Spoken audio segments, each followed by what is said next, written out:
नमस्कार, मैं नितिन कुमार और आप देख रहे हैं भारत 24 न्यूज़ भी आपको हर तरफ अच्छे खबरों से रूबरू कराता रहता है। अभी हाल में ही ऐसी खबरें जो हैं जो मेन स्ट्रीम मीडिया नहीं दिखा रहा है या नहीं दिखाना चाहता है, उसी को लेकर हम आपको एक खबर है।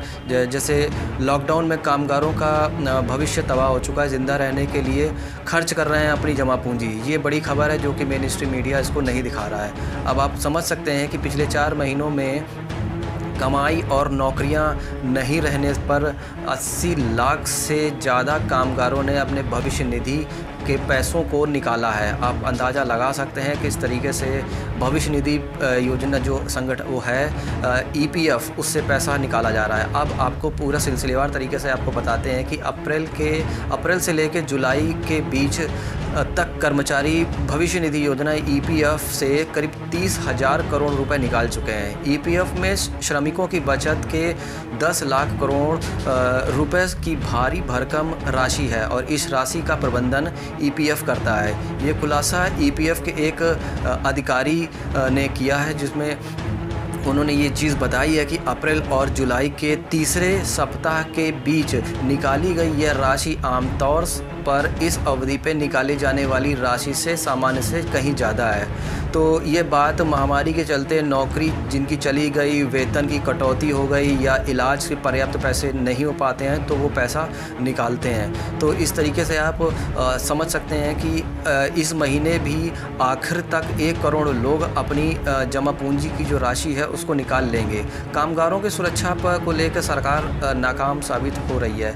आपको बता दें कि इस साल निकाली गई ये जो राशि है ये सबसे ज़्यादा राशि है। EPF के डेटा से ये पता चला कि तकरीबन 80 लाख श्रमिकों ने 30,000 करोड़ की राशि को निकाल लिया। ये औसतन राशि के लगभग अगर औसतन देखा जाए तो 37,500 रुपये प्रति श्रमिक आता है।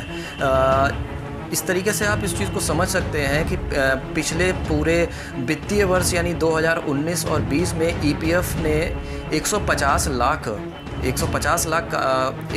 लाख कामगार कर्मचारियों को 72,000 करोड़ रुपए का भुगतान किया था, जो सरकार की तरफ से चलाए जा रहे इस संगठन में अपनी सेवानिवृत्त की बचत की जमा की हुई राशि थी। ये अपने आप में एक हैरत अंगेज की बात है कि ऐसा लगता है कि केंद्र सरकार एक तरह की संभावना की परिकल्पना पहले ही कर चुकी थी। वास्तव में इस प्रवृत्ति की सक्रिय रूप से प्रोत्साहन भी कर रही थी कि ऐसा एक आधार पे कहा जा सकता है, क्योंकि वित्त मंत्री निर्मला सीतारमण ने लॉकडाउन घोषित होने पर उन्होंने तुरंत बाद मार्च में ही घोषणा कर दी थी कि EPF ग्राहक अपने EPF खाते से अपनी जमा पूंजी का 75% या 3 महीने की राशि या 3 महीने के पगार को जो भी इन दोनों में हो वो कम हो वो निकाल सकते हैं। तो इस तरीके से आप खुद सोच सकते हैं कि इनको पहले ही अंदाज़ा हो गया था। इस छूट के बाद जो परेशानियां हुई हैं और जो कामगार अपनी राशि को निकाल रहे हैं, तो किसी ने अपनी नौकरी भी गंवा दी है। तो ये सारी चीज़ें हैं, चिंता का विषय है। RBI की इस गिरावट की प्रवृत्ति को चिंता पैदा करने के लिए कारक तरीके से देखा जा सकता है, लेकिन यह प्रवृत्ति उस घातक मंदी का कारण भी है जो पिछले साल से भारतीय अर्थव्यवस्था की चोट के लिए हुआ है। इसी कारण से परिवार ने अपने उपभोग की कटौती भी करी है और जीवित रहने के लिए अपनी बचत का जो हिस्सा है उसका इस्तेमाल भी किया है। तो ये अर्थव्यवस्था को इस गहरे रसातल में एक महामारी के चलते इस कुप्रबंध ने भारत के आम लोगों की बड़ी संख्या है जो गरीबी को इसको हवाले कर दिया और इस गरीबी की इस प्रक्रिया में तेज़ी आई है। भविष्य निधि, बचत और बैंक में जमा राशि का इस्तेमाल तो सिर्फ एक लक्षण भरी ही है। आप इस चीज़ को अंदाज़ा लगा सकते हैं कि जिस तरीके से इतने बड़े पैमाने पर भविष्य निधि यानी EPF से पैसा निकाला जा रहा है, तो ये एक माने कि खतरे की घंटी भी है और एक बहुत बड़ा संकेत है जिसको सरकार को चेतना चाहिए और एक कामगारों के लिए उचित व्यवस्था कर उनके लिए नौकरी के भी प्रबंध को करना चाहिए। तो ये थी आज की खबर और हम उम्मीद करेंगे कि आप लोगों ने हमारे चैनल को सब्सक्राइब कर दिया होगा, बगल में लगी बेल आइकन को बजाया होगा, जिससे तुरंत आपको अपडेटेड वीडियो मिलता रहे।